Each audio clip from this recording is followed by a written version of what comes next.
Bismillahirrahmanirrahim. Assalamu alaikum. Welcome to Allied School YouTube channel. This video is for class 5 and subject is mathematics. Dear students, hopefully you have done your homework exercise 1C. Okay. Today after watching this lesson you will be able to understand the word problems. आप word problems को समझ सकेंगे. Solve the word problems using correct operation. और फिर word problems को solve कर सकेंगे. Correct operation से मतलब ये है कि आप मल्टीप्लाई करना होगा या आपको डिवाइड करना होगा या आपको डिसाइड करना होगा. क्वेश्चंस 1 to 11 डील करेंगे. एक्सरसाइज 1C होगी और पेज नंबर 16 है आपकी बुक का. Okay, now let's get started our lesson. Solve the problem writing complete statements. Yes, given data, required data and solution. Complete solution. This is the first question. Jumbo Fancy Store wants to place an order for candles. Yes, the shop name is Jumbo Fancy Stores and he wants to place an order for candles. Okay, if one box contains 144 candles, एक box में अगर 144 candles आ सकते हैं, एक box कितने में contain कर सकता है? 144 कैंडल्स को एक बॉक्स में आ सकते हैं. तो how many boxes must the shop order?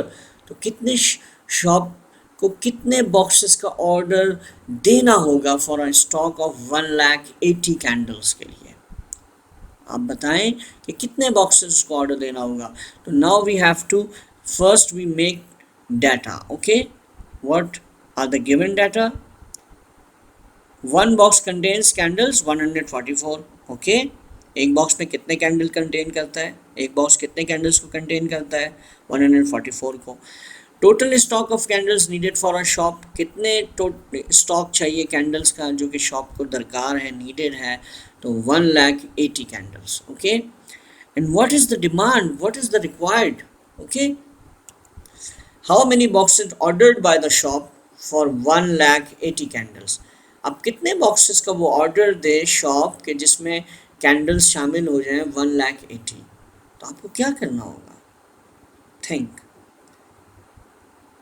अगर आप इन दोनों को आपस में मल्टीप्लाई कर देते हैं तो ये तो बहुत बड़ी फिगर हो जाएगी. तो ये बॉक्सेस तो नहीं आएंगे. आपके तो एक्चुअल कैंडल्स दिए गए हैं और total number of one box में बताया गया 144 कैंडल्स कंटेन करती हैं. तो आप सिंपली क्या करें? You have to divide this value by this value. Okay, you have to divide 1,80,000 by 144. Yes, here we have to divide to find the answer. How? Let's see. We write 1,80,000 as a dividend and 144 is a divisor. First we read the table, calculate, guess. 144, when you multiply 144 by 6 you will get 864. Okay, then minus you get 136. Now we can't divide 136 by 144. Okay, we take 8 from here, we write 8 here. Okay, now value is 1368. Now 144, if we multiply 144 by 9, yes, you will get 1296. Now you minus, you will get 72. Okay, ये आपने calculate करना होगा आपको. हम तो आपको direct बता रहे हैं, आपको साइड पे पूरी चेक करना होगा किस वैल्यू से आप मल्टीप्लाई. बस फिगर ग्रेटर नहीं होनी चाहिए, लेस होनी चाहिए. Okay, now 72, we can't divide 72 by 144. We take 0 from here. Okay, 720. Yes, 720. If you multiply 144 by 5, check, hurry up, check करें. Yes, 144 multiplied by 5, we will get 720. Yes, exactly. It means we have no remainder. अब remainder कोई नहीं है. This is the quotient value and it's your answer. Quotient value is your answer. Okay, the answer is that 695 boxes must the shop order. Okay, the shop must be ordered 695 boxes. Okay, 695 boxes must the shop order for a stock of 1,80,000 candles. Okay, Now, second question, the government wants to build new homes for 382 homeless families. Government चाहती है कि वो new Holmes बनाए 382 बेघर जो लोग हैं, families हैं, उनके लिए. इफ़ ईच होम कॉस्ट, अगर हर घर की जो कॉस्ट है 4,09,60 है, तो how many will the project cost together. तो टोटल प्रोजेक्ट पे कितने पैसे लगेंगे, कितनी कॉस्ट आएगी, क्योंकि एक्चुअल वन होम पे कॉस्ट आ रही है 4,09,60. तो टोटल होम जो बनाए जाएंगे, बिल्ड किए जाएंगे, वो हैं 382. It means we have to multiply. Simply बात है कि हम मल्टीप्लाई कर देंगे तो इतनी बड़ी अमाउंट हम, क्योंकि हमें बड़ी वैल्यू चाहिए. जाहिर बात है, एक में इतनी कॉस्ट आ रही है तो हम तो हमें 382 पे कॉस्ट निकालनी है, तो हमें मल्टी डिवाइड से हमारी वैल्यू कम होती है, मल्टीप्लाई से हमारी वैल्यू बढ़ जाती है. When we multiply the value will be increased, when we divide the value will be decreased. Okay, here first we write the data. Number of homeless families 382. Okay, cost of each home 4 lakhs and 960. Okay, yes, we have to find total project cost to build 382 homes. We simply multiply. We have to multiply to find the answer. Yes, first write 4 lakh and 960, then we write 382, then we put the symbol of multiplication, then it starts multiply. It starts multiplication. 2 multiplied by 0, 0. 2 6 are 12 and 1 carry. 2 9s are 18, 18 and 1 19. Yes, then 2 multiplied by 0, 0, and then write 1. Okay, 2 multiplied by again this 0, this one 0 put here. Okay, then 2 multiplied by 4, 8. Yes, now we have to multiply 8 with this figure, but first we put here 0. Okay, यहाँ पहले हम 0 लगाएंगे. अब then starts multiplication. 8 multiply by 0, 0. 8 multiply by 6, 48. 8 put here. 8 9s are 72, 72 and 4 76. 6 here. 8 zeros are 0 and 7 here put, and then 8 0 0 again, and then 8 4s are 32. Okay, now multiply 3 by this value. Put 2 zeros here. Okay, yes, put 2 zeros here. Then it starts multiplication. 3 multiplied by 0, 0 again. 3 6 are 18, 8. 3 9s are 27, 27 and 1 28. 8 3 0 0. So we add 1 into 0, 1 right here. 2 3 9s are 27. Sorry, 2. And then 3 0 and then 0 put here. Then 3 4s are 12. Right, 12. Okay, now we add all these figures. Okay, now put 0 here, then 2, then 9 and 8, 17, 7 and 1, 14, 15, 16. Yes, 6 and 1, 15 and 1, 16. 6 again, 1 here, 9, 9 and 2, 11, 1, and then 1, 3 here, and then 3 and 2, 5 and 1 again. Okay, this is the big value. Okay, now 153 millions and 166,720 is the cost. Okay, the cost of the project will be 153 millions 166,720. Okay, now comes to next question. School children in Karachi raised rupees 40,575 through a sponsored marathon race. School children है कराची के जिन्होंने इतने 40,575 rupees जमा किए हैं जिस उस race के लिए जो कि स्पॉन्सर की गई है. If the collection is shared between 15 needy families, if the collection is shared between 15 needy families, how much does each family get and how much money will be left. फिर ये बताना है हमें, अगर ये कलेक्शन 15 नीडी पीपल जो ज़रूरतमंद ख़ानदान है उनके साथ शेयर किया जाए तो आप कितने जो हैं कितने पैसे एक जो फैमिली को मिलेंगे और how much money will be left और कितने पैसे बच जाएंगे. ओके, तो sharing clear. The word shared clears you. You have to divide. Okay, you have to divide. First, we write a given data. Yes, children raised money 40,575. Then number of needy families 15. Okay, how much money will each family get? जी number one, how much money will each family get, हर फैमिली को कितने पैसे मिलेंगे. Number two, how much money will be left, okay, कितने पैसे बचेंगे. तो शेयरिंग हो रही है, इतने अमाउंट को आपने 15 फैमिली में डिवाइड कर देना है, तो डिवीजन है, शेयरिंग करेंगे तो we have to divide. Okay, we have to divide 40,575 by 15. Okay, now we have to divide to find the answer. Write 40,575 as a dividend and 15 is a divisor. Now starts division. 15 2s are 30. Yes. Now how many left? Tell me. 10. Yes, 10. Now we can't divide 10 by 15. We write, copy 5 from here.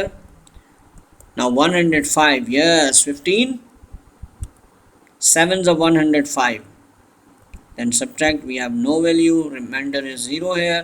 Now we copy 7 first. Okay, 7 को हम नीचे उतारा, अब 7 से तो divide नहीं होगा, तो हम क्या करेंगे, फिर दोबारा जब 5 को उतारा, लास्ट टाइम भी हमने आपको बताया जब दो फिगर्स को एक साथ उतारेंगे तो 1 फिगर के बाद आपको यहाँ 0 लगाना होगा. 5 को अब उतारिए आप नीचे. Now 75. Yes, 75 can be divided by 15. Yes, 75. 15 5s are 75.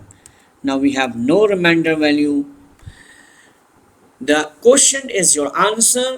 Each family will get 2,705 rupees. Okay, but we have no remainder. It means कि how much money will be left?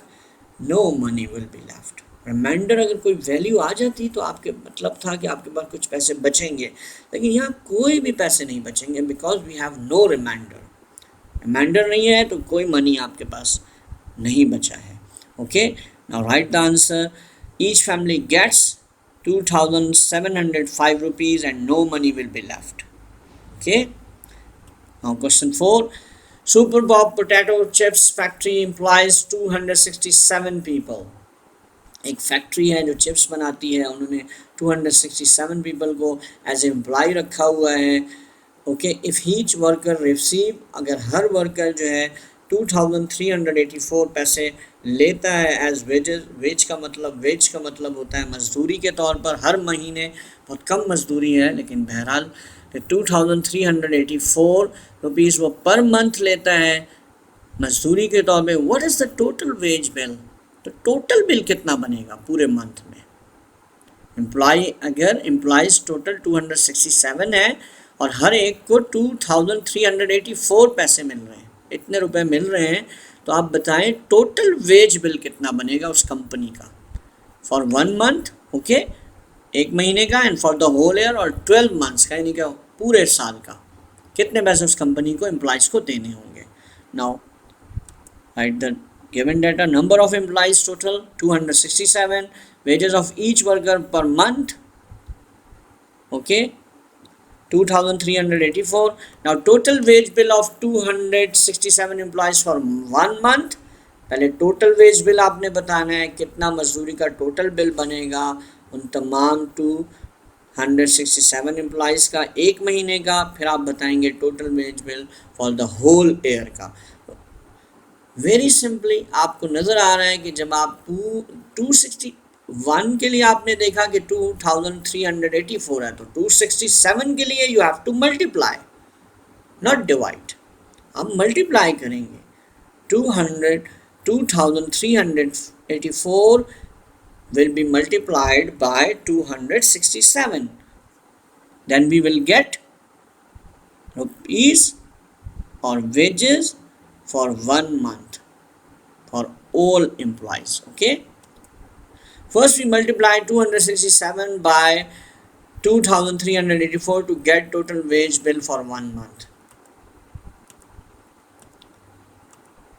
आप मल्टीप्लाई करेंगे, सिंपल है, मैंने यहाँ नहीं करूँगा, यहाँ मल्टीप्लिकेशन आपने करनी है. आंसर आपके पास आएगा 6,36,528. ये आपका इसका आंसर आएगा.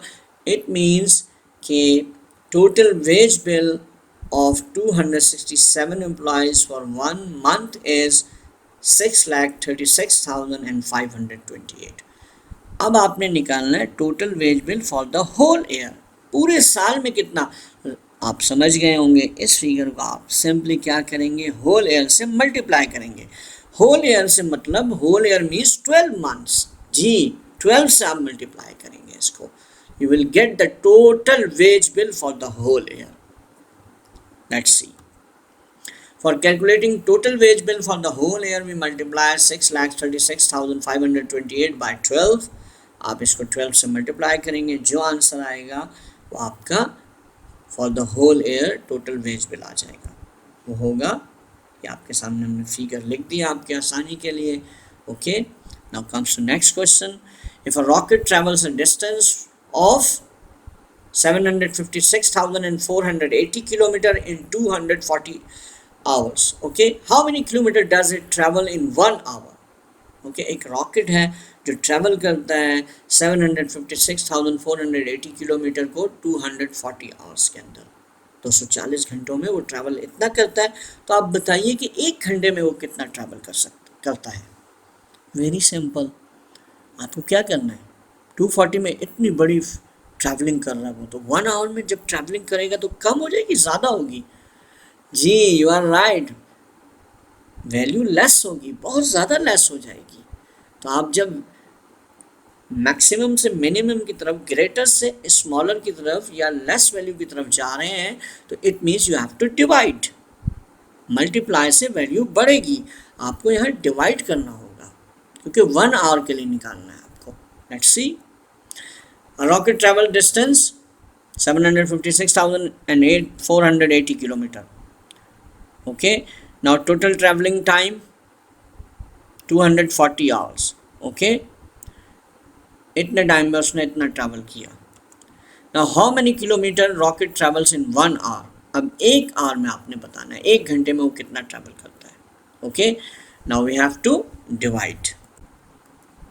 We simply divide 756,480 by 240 to find the answer. Let's see. Answer you will get 3,152 kilometre. जब आप डिवाइड करेंगे, पूरे स्टेप के साथ डिवाइड करेंगे तो आपके पास आ जाएंगे 3,152 किलोमीटर उसने डिस्टेंस को कवर किया। Now question number 6. During her trip, Sara knits a scarf at the rate of 469 mm every day. Trip के दौरान, सफ़र के दौरान सारा ने एक स्कार्फ को निटिंग कर रही हैं, वो उसके जो उसकी रेट है यानी कि जिस शरह से वो निटिंग कर रही हैं वो है 469 mm वो बना लेती हैं, स्कार्फ को निट कर लेती हैं। तो एवरी डे, हर रोज़। इफ़ हर ट्रिप लास्ट 8 डेज़, अगर उनका ट्रिप जो है वो 8 दिन का हो जाता है, दौरानिया उसका 8 डेज़ है, तो how much of the scarf will she have knitted for by the end of the trip. तो इस ट्रिप के एंड पर जो कि 8 डेज पर है, तो वो कितने अपने स्कार्फ को निट कर लेंगे। Okay, first we write the data. Sarah knits a scarf every day at the rate of 469 mm. Okay, now Sarah trip last 8 days का दौरानिया है उसका। Okay, how much scarf knitted by Sarah at the end of the trip 8 days. Okay, ये calculate करना है कितना knitting करेंगी वो सारा 8 डेज के बाद, कितना कर लेंगी। Yes, okay, it means 469 every day है। ओके, 8 डेज में you have to multiply. Okay, you have to simply multiply 469 by 8. Okay, we simply multiply 469 by 8. Answer you will get 3,752 mm। आपने मल्टीप्लाई करना है पूरे स्टेप्स के साथ, तो आपके पास आंसर आना चाहिए 3,752 mm वो निटिंग कर लेंगी after 8 days. Okay, now question number 7. If a project needs 9,55,000 to be completed, अगर एक प्रोजेक्ट को कंप्लीट करने के लिए इतने पैसों की 9,55,000 की ज़रूरत है, then how much money will be needed for 100 such projects. तो ऐसे अगर 100 प्रोजेक्ट्स आ जाएं तो उसके लिए आपको कितने मनी की ज़रूरत होगी। सिंपली है, आपको सिंपल मल्टीप्लाई करना होगा तो वो ह्यूज अमाउंट आपको पता चल जाएगी। One project needs money 9,55,000। Number of projects to be completed 100 complete करने हैं। How much money needed for 100 projects, we simply multiply 9,55,000 by 100, we will get the answer। आप 100 को मल्टीप्लाई करने की टेक्निक आपको याद होगी, 2 ज़ीरो ऐड करने होते हैं, आपको याद है, हमने आपको सिखा चुके हैं। इसमें 2 ज़ीरो ऐड कर दें, आपके पास आंसर आ जाएगा। Number 8, a park can accommodate 50,000 people, how much people can be accommodated in 10 such parks। एक पार्क है जिसमें 50,000 लोग आ सकते हैं, it means very big park, okay. इसमें 50,000 लोग आ सकते हैं, अकोमोडेट हो सकते हैं। तो बताइए ऐसे अगर 10 पार्ट्स हो तो उसमें कितने लोग आ सकते हैं। वही है, 50,000 को 10 से मल्टीप्लाई कर दें, आपके पास आ जाएगी वैल्यू कि कितने लोग 10 पार्क्स में आ सकते हैं। A park can accommodate 50,000 people, number of parks 10, how many people can accommodate in 10 parks, ये कैलकुलेट करना है आपने। सिंपली मल्टीप्लाई 50,000 बाई 10, आंसर आ जाएगा। वही टेक्निक है, 1 ऐड कर दें इसमें तो आपके पास 5 लाख इसका आंसर होगा। Number 9, if 2,94,850 are donated to a welfare trust in 1 month. अगर एक ट्रस्ट है जिसको 1 मंथ में 2,94,850 को डिनोट किया जाता है, डोनेट करने के बाद then how much will be deposit in 42 months. तो 42 मंथ्स में कितने पैसे जमा हो जाएंगे, डिपॉजिट हो जाएंगे। अगर एक मंथ में इतने होते हैं, वेरी बिग अमाउंट। तो आप क्या करेंगे, सिंपली 2,94,850 को 42 से मल्टीप्लाई कर देंगे, okay. First we write the data, money donated in 1 month, number of months total 42, and how much money will be deposit in 42 months, आपने ये कैलकुलेट करना है। तो आप मल्टीप्लाई करेंगे, we simply multiply 2,94,850 by 42, multiply करेंगे, आंसर आपके पास ये आंसर आ जाएगा। आपके पास मल्टीप्लाई करना है और देन आपने आंसर को कंफर्म करना है, स्टेप बाय स्टेप पूरे स्टेप्स के साथ आप मल्टीप्लाई करेंगे। Number 10, a student pays 1,23,000 annually to the school. एक स्कूल में एक स्टूडेंट है जो अपनी जो फीस है वो 1,23,000 पे करता है। तो बताइए वो एक मंथ में कितनी पे करता है। यहाँ पे आपने 12 मंथ्स में वो इतनी पे कर रहा है तो 1 मंथ निकालेंगे तो it means you have to divide, क्योंकि आपने लेस वैल्यू को निकालना है 1 मंथ के लिए। 12 मंथ्स में तो ये पे हो रही है 1,23,000। Students pays annually 12 months to the school 1,23,000. How much does he pay monthly? Here we divide 1,23,000 by 12 simply. अब डिवाइड करेंगे, जो आंसर आएगा 10,250 is your answer डिवाइड करने के बाद। Number 11, if a person has 25 shops, एक आदमी है जिसकी 25 शॉप्स हैं, each worth, हर एक की जो कीमत है वो तकरीबन 6,55,000 बनती है। Then what is the total cost of these shops, तो इन तमाम शॉप्स की टोटल कॉस्ट कितनी बनेगी। तो सिंपल है, आपने इस जो एक शॉप की कीमत है 6,55,000 को आप 25 शॉप जो नंबर ऑफ शॉप्स हैं उससे मल्टीप्लाई कर दें तो टोटल शॉप्स की 25 शॉप्स की कॉस्ट आ जाएगी। First we write the data, a person has total shops 25, each shop worth 6,55,000, total cost of 25 shops, ये कैलकुलेट करना है आपको। We simply multiply 6,55,000 by 25, you will get the answer 16,375,000 is your answer, okay. यहाँ हमारा homework complete हुआ। Now students, what will you do what problems question 1 to question 11 in your copy book having complete steps, पूरे steps लिखने हैं, rough work भी करें आप site के अंदर और पूरे स्टेप्स के साथ डाटा बनाएं जैसे हमने बनाया है सारा, और आंसर को लास्ट में स्टेटमेंट की सूरत में लिखें। जज़ाकल्लाह, thanks for watching this video, जज़ाकल्लाह, अस्सलाम वालेकुम।